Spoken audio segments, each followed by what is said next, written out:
அன்பு நண்பர்களே, நாம் இந்த சேனலில் பல முக்கிய தகவல்களை செய்தியாக பார்த்துக்கிட்டு இருக்கோம். இன்றைக்கி நம்ம என்ன பார்க்க போகிறோம் அப்படின்னு பார்த்தீங்க அப்படின்னா, ரயிலில் படுக்கை அதாவது பர்த்து கீழே விழுந்து ஒரு பயணி தவறி இருக்காங்க. அந்த செய்தியை நம்ம இப்போது விரிவாக பார்க்கலாம். எர்ணாகுளத்திலிருந்து நிஜாமுத்தீன் வரை மில்லேனியம் அதிவிரைவு ரயில் சென்று கொண்டு இருக்குது வழமையாக. இந்த ட்ரெயின் பார்த்திங்கன்னா ஜூன் 15ஆம் தேதி எர்ணாகுளத்துலேருந்து கிளம்பியிருக்கு. இது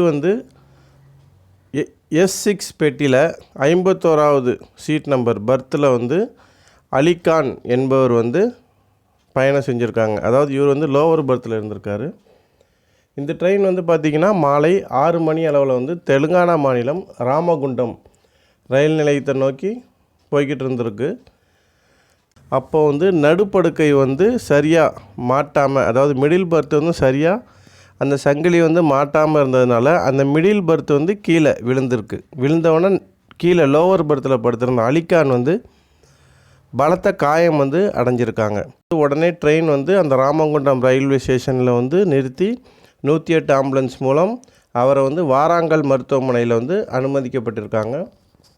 மேலும் இவர் சிகிச்சை பலனளிக்காமல் நேற்று இறந்துருக்காங்க.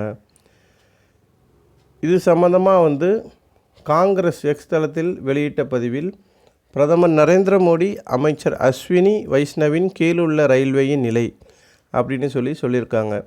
நாம் வழமையாக அனைவரும் ரயிலை பயன்படுத்துகிறோம். ஏன்னா ரயில் தான் நமக்கு பேருந்தை விட ரொம்ப வசதியானது.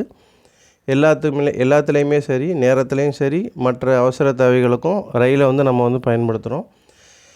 இதுக்கப்புறம் நம்ம ட்ரெயினை பயணம் செய்யும் பொழுது அந்த மிடில் பர்த் அந்த சங்கிலியெல்லாம் கரெக்டாக மாட்டியிருக்கா, டைட்டாக மாட்டியிருக்கா அப்படின்னு சொல்லிட்டு நம்ம பயணம் பண்ணுங்கள். மேலும் குழந்தைகளையும் நம்ம கொண்டு போவோம். குழந்தைங்களையும் அந்த பர்த்தில் படுக்க வைக்கும் பொழுது அவங்க கவனமாக கீழே விழாமல் பார்த்துப்போம். நன்றி. மேலும் இந்த சேனலை சப்ஸ்கிரைப் பண்ணாதவங்க சப்ஸ்கிரைப் பண்ணிக்கோங்க. நன்றி.